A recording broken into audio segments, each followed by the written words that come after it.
I wanted to say first off, it is so good to see everyone and to see so many more of you this time and to see so many young faces in the audience. This is just fantastic. You're going to hear a lot from NASA during the next 3 days. So I'm really going to focus on survey here. And I want to take us back to 2010 and to a meeting with, we were called the NASA Lunar Science Institute back then.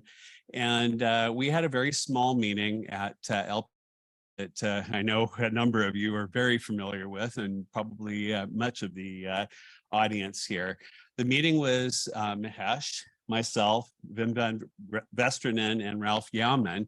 The last three were our only European partners at the time. We now have 5, and we're actually talking with 4 more. So the coming couple of years under Christina Gibbs's leadership, we may have up to 9.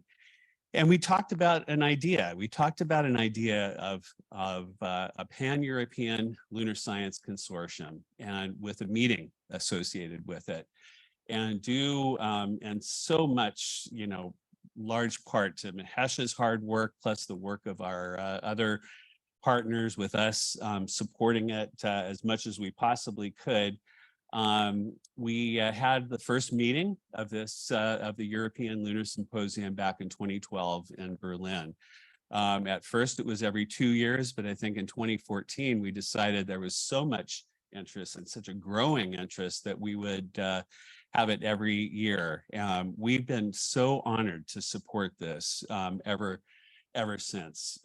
We have 5 of us here from Survey. I want to introduce Christina Gibbs, my deputy here, Brian Day in the back, who's our acting chief scientist, head of solar system TREX, and then Ricky Guest here, who's running tech, and Marco Bolt, who I believe is in the other parallel room setting this up. This underscores our commitment to this meeting, to our European partners, and to all of our partners around the world. So I thank Mahesh and I thank Christina for all they're doing to keep this going. So I want to say that our commitment to the moon is strong. We were renamed back in 2013 to be Survey, and what that was a reflection of was the expansion of our interest to both near-Earth asteroids as well as Mars's moons. But for various reasons, obviously Artemis being at the core, we've refocused our efforts towards the moon.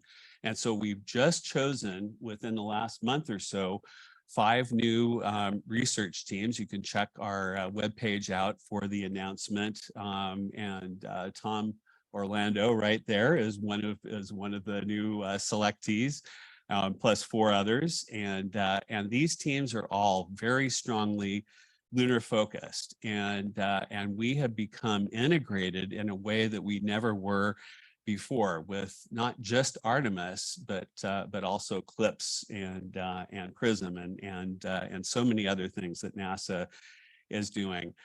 I want to mention that we went through a senior review last year. My 2 predecessors as directors of the Institute did not have to do this. I was the first, but with a lot of help from Christina and a lot of others, we came through in flying colors. You can see the report at the LPI website online, but bottom line, they said that we were a very valuable part of the agency's arsenal for dealing with science-related questions for human exploration. And so we were just extremely gratified to get these results. Like I say, we're more involved with missions than we ever have been before.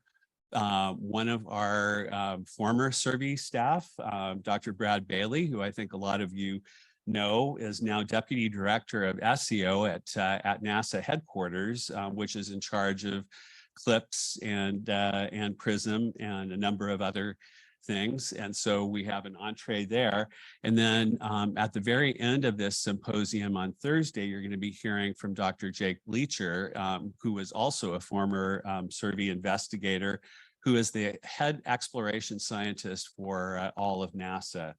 And Christina and I are working very closely with Jake to help to have SURVEY be a key instrument for informing Artemis on key science needs. Like I say, you'll be hearing from him at the end of this symposium.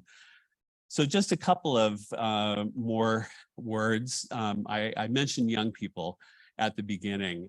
It's been really gratifying. It's gratifying now to see so many young people in this audience. When we started this institute, that just wasn't really the case. We were dealing with lunar scientists who were primarily grew up in the Apollo era, and now a lot of those folks have retired and left the field, and so we saw the next generation is one of our key challenges, and we've focused a tremendous amount of work on that, and it's been incredibly gratifying seeing so many young people go from undergrads to grad students to postdocs and now to be investigators on some pretty incredible missions. I'm looking at a couple of them right here in front, and so it's been fabulous to be a part of that. And I want to say as well that international partnerships are at the core of what we do. I personally started the International Partnership Program when I became director. Christina Gibbs took that over and is leading it just in a fabulous way. We're trying to expand our partnerships. But basically in talks, what I usually say is that we're doing things, we at NASA, but the whole world are doing things in a very, very different way than when we first went to the moon back in the 60s. Back then, it was a space race between the United States and the Soviet Union. Thank goodness it's different now.